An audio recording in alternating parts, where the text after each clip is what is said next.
Yung bigas. Ano pintura.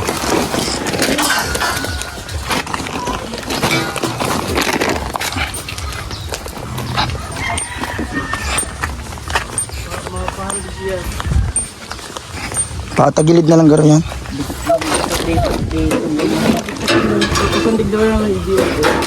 Tagilid. Ayun, nagang video po siya doon. Oh.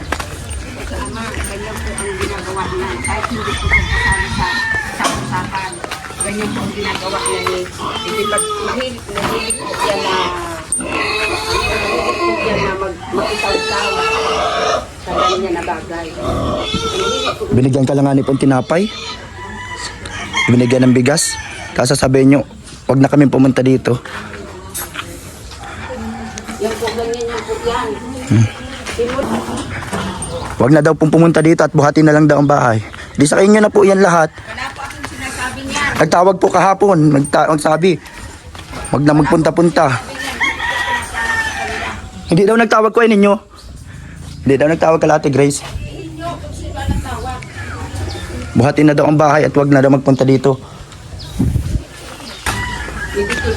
Wala akong ginagawa po sa imo. Nagbigay lang po ako ng tinapay, nagbigay lang ng bigas. Kung ano nang pinagparasigaw mo sa vlog. Wala po akong alam dyan sa bigas na yan. Wala sabi. Nasa video nga po yun. Ngayon ay hindi naman si Gracia naman po ang nagbigay niyan. Sa akin po yung galing. Pangalan niya. Sa akin po galing ang tinapay na yun. Di sa inyo na po itong bahay na to.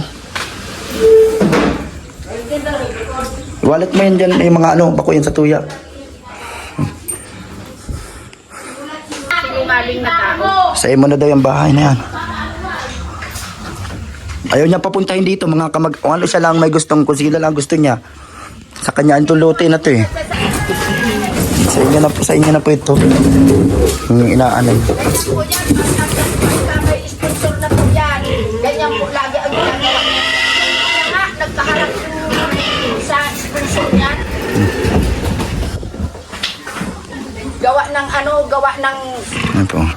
nagyayabang na po na Wala pa ako niyayabang. Hindi pa ako nagyayabang. mayaman na siya. Nagsabi pa ako mayaman ako. Kaya po ay sana Sige po po, oh. tuloy-tuloy ang pagyaman niya. Ito pa sinasabi niyo.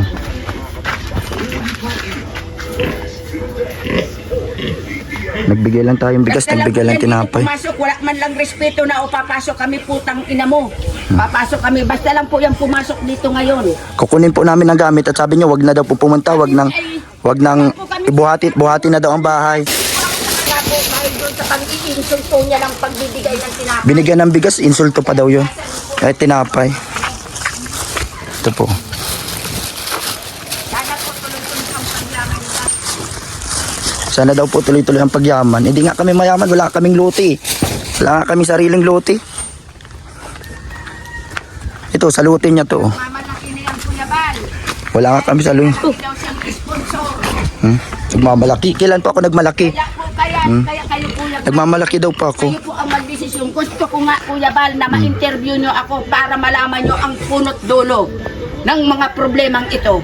Kuya Kaya naman lang po nagsisimula, nagbigay lang tinapay. Nagmaluwang buwan, aalis yan dito. Tapos Ganyan kasi ang nagampang-away po kasi kamo. ganyan po ang ginagawa niya. Nagawa po yan ng dahilan si DJ Franz. Ako ang dahilan, ano pong dahilan? Yan ay ganyan po, simula. Okay. Talagang ganyan po ang ginagawa niya sa akin ni DJ Franz. Pag yan po ay naangat-angat na, ganyan na po ang ginagawa niya. Kasi nangaaway po kayo. Wala man kami. Hindi ako nag-aaway. Bigyan ng bigas, ayaw pa. Kaya sa ngayon po, Kuya Bal. Ikaw may utang pa sa muya. Pupundo ka. Kuya Bal. Yo, baka na kayo ni itong Ano pa? sa taas. Wala man. Cabinet B, cabinet. Ining sa taas. Basta lang hinarakot. Sa inyo na po yan, yung gamit lang namin kinukuha. Kay Kuya Bal, hindi man namin yung kukunin. Diyan lang yan. Ay wala po kami pakialam dyan, Kuya Bal. Sa gamit lang namin ang kinukuha namin. Dahil sa mga anong iyan nila, wala po akong pakialam dyan dahil hindi yan sa akin. Sa inyo na po yan at yan ang gusto siguro po ninyo ay. Pamana ko kay Kisaya. Pamana tapos kung sino lang, Sa kanila, pamana sinusumbat. ay kanang po hindi sila ng bahay. Pamana susumbat. Sabi naman po talaga yan, lupa na inaano ko. Kung sino lang ang gusto, yun lang. Ikan mo ng bahay si Kisaya. Ngayon po, nakakuha ang magandang sponsor yun, nagmamalaki na. Hindi pa ako nagmamalaki. Na po kami. Sa inyo na nga po yan eh. Turakan ni DJ Franz.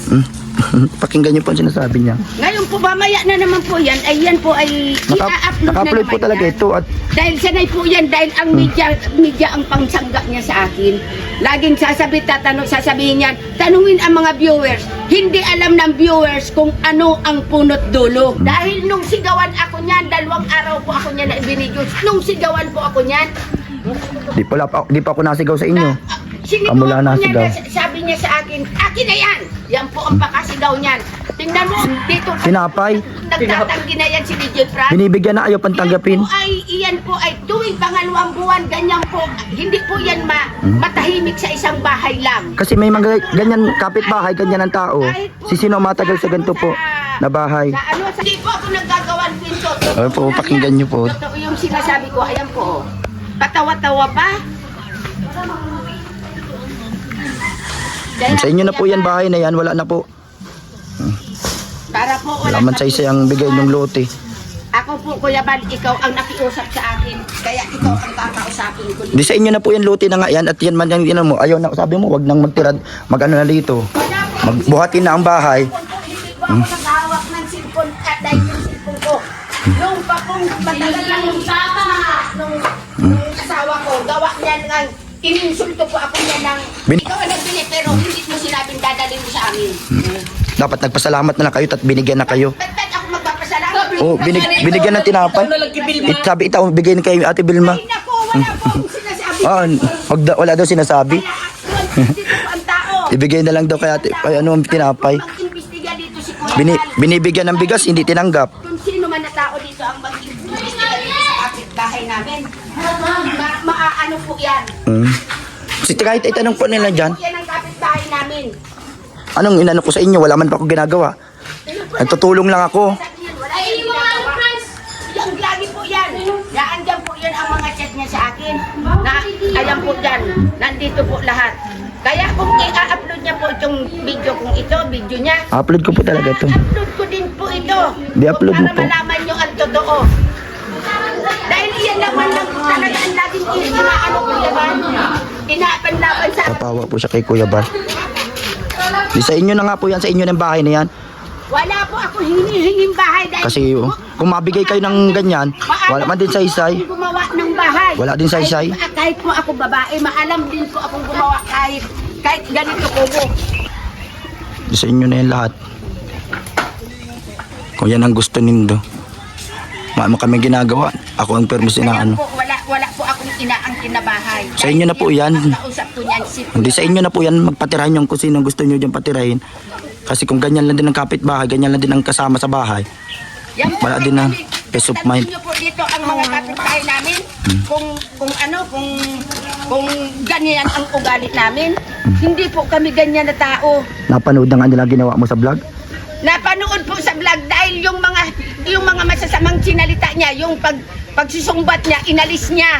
Ay, sinumbat ko. Yung katotohanan Hindi nga ako po, nagbabawi. galit na yun po. Nagbawi po ba ako sa imo? Po na yun. Sa totoo lang, totoo yun na pagkatao ko dahil ako hindi po ako Wala pa akong binabawi sa lahat ng binigay Ayun po, ko. Kaya ang maging magulang na ginaganyan ka ng anak mo lang. Wala man akong ginagawa, nagbibigay. Anong masasabi niyo? Nagbigay lang Hindi ko bigas. po yan. Sa inyo na po yan. Ayan, ano. Wala po kami dyan na hinihingi. Pati yan, kuya ninyo yung ano na yan, oh. Mga, dyan na lang. Wala po yan na hinihingi kami dyan. Para maing gulo, mahalin na lang po kami. Kaya, tayo doon na po ini. Hindi po kami yan po ang yabang na ng Yeah. pinalaki kong yan simula ng 3 buwan. Kaya baka daw na niya nabi. Issue dyan. Anong sabi ka ama ko? Ngayon kung ano, Basta akong budget sa ama ko. Kaamo kong tunay. Kung ano. Ngayon ka ang mismo nagbawi sa kuya. Nagpasa kuya naman. malaki na, kumayaman na. Iwalat mo daw kala Vilma para magamit pa yun duman. Duman mo kala ano, kala ni Vilma. Pati itong yero na nasa likod. Pati si mga pintura. Si mga pinturang binakal ko, daron kala kuya ninyo. Ini pang sarong, ini miskin ko, ito daron nila kala kuya ninyo.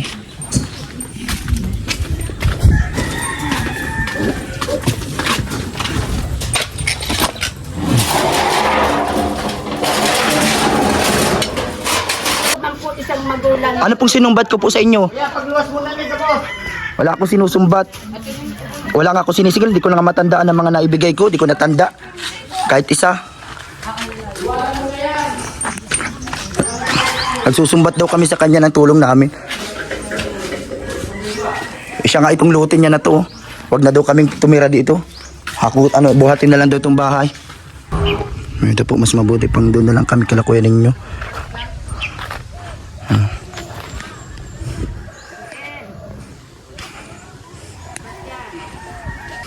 Yan po kung ano po sinasabi.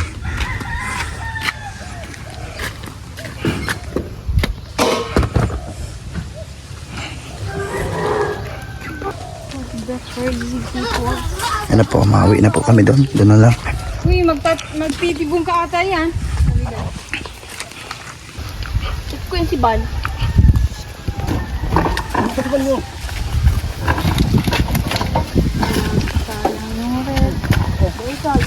Pero na-open. Open nga yan. Sa kabila, walang ano. Masa kay Duman. Alalay ka rin.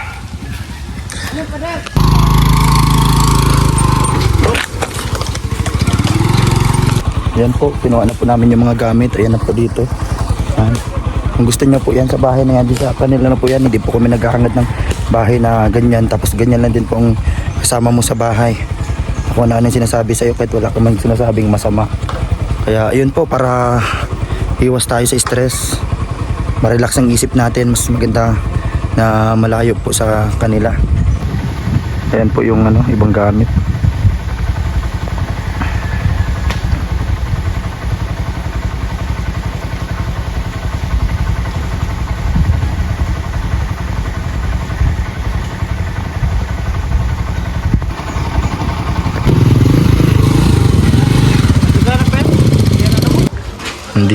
Dito na muna namin kala Ate Grace ang mga gamit. At dito po kami tumutuloy ngayon. Mabuti pa dito. At wala kaming iniisip na kung ano mga bagay po.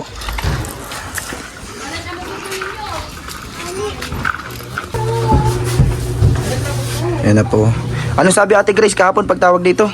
Buhatin na daw yung bahay. Buhatin yung bahay. At Buhatin na yung bahay. ito na po. Bigyan mo na yung baba. Hihili mo pa rin. Ayaw tumaray. Ikaw pa naman. Boyong, ano sabi sa'yo? Ang kahapon? Wag nang magpasok sa bahay. Ano pang sabi? Yung buhatin yung bahay, sinabi niya yan? Buhatin na lang daw. Alisahon daw po. Alisahon, buhatin. Ilipat na lang daw yung bahay. Yan sabi, yan din si Boyong. Ito po, nilagay na muna po namin dito mga gamit. Ito pang merienda muna sa mga naghakot.